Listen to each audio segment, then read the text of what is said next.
reasons he talked about. Well, I left there that day humbled beyond words. Mac passed away just a few days later. I wasn't aware of what he shared with his wife when I left that day. It turned out that Mac told his wife Jennifer that they were going to hold a fundraiser for our campaign, that they were, as a family, going to get more involved in the effort.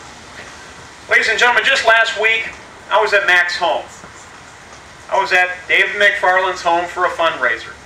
You see, Jennifer McFarland picked up her Marine's rifle when he went down, and she is now part of the front lines.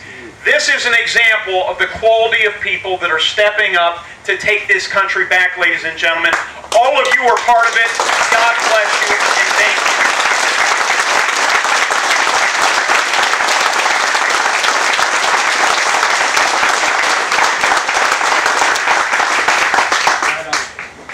Something Mac understood, something all of you understand, is we have a solemn obligation. We happen to live in or near one of the most competitive congressional seats in the country.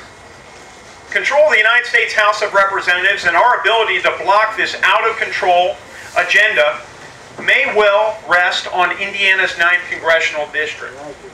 It's so essential that we do everything we can to ensure that we win this seat back. And you're doing everything you can, and I thank you for that.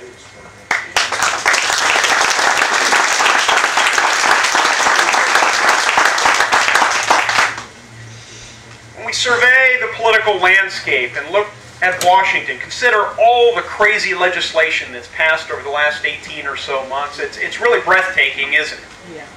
It started with that $1 trillion stimulus package, the largest budget in American history, the cap-and-trade energy tax, the government takeover of health care. The parade of horribles just never seems to stop. And I think of Washington, and sometimes I think of that alcoholic that is really well-meaning. They want to stop drinking, but first they have to have one more all-night binge. That's right. Nancy Pelosi and Barron Hill and the like tell us that they're going to stop the spending. But first, we got to have one more drink, right? They poured $1 trillion stimulus down our throat, and that wasn't enough. Then came another $26 billion shot. Then they wanted us to belly up to the bar just weeks ago for another $50 billion spending package. And we're still talking about more spending packages as we look into the future. Well, ladies and gentlemen, we know what it takes to get the alcoholic to stop drinking. It takes an intervention.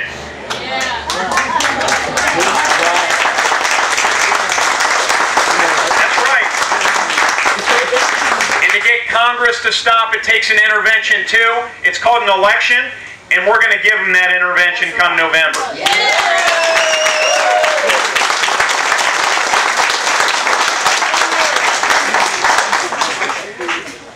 So what do we stand for? We stand for so many things. We stand for constitutionally limited government. We stand for fiscal responsibility. We stand for good old Hoosier, Southern Indiana common sense.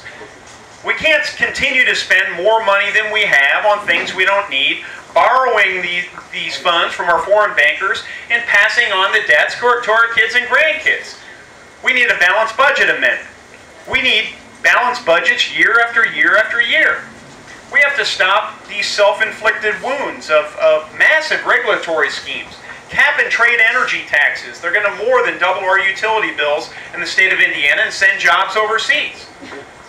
We have to return health care decisions to private individuals, and we actually have to bring the cost of health insurance down rather than increasing it. These are the sorts of common sense things that I hear from small business people and hardworking individuals all around this state. And this is what we stand for. This is what this campaign has been about from the beginning. And ladies and gentlemen, I pledge to you, it also stands for the notion that my first duty as a member of Congress will be to listen. This is your congressional office, and I'll never forget it.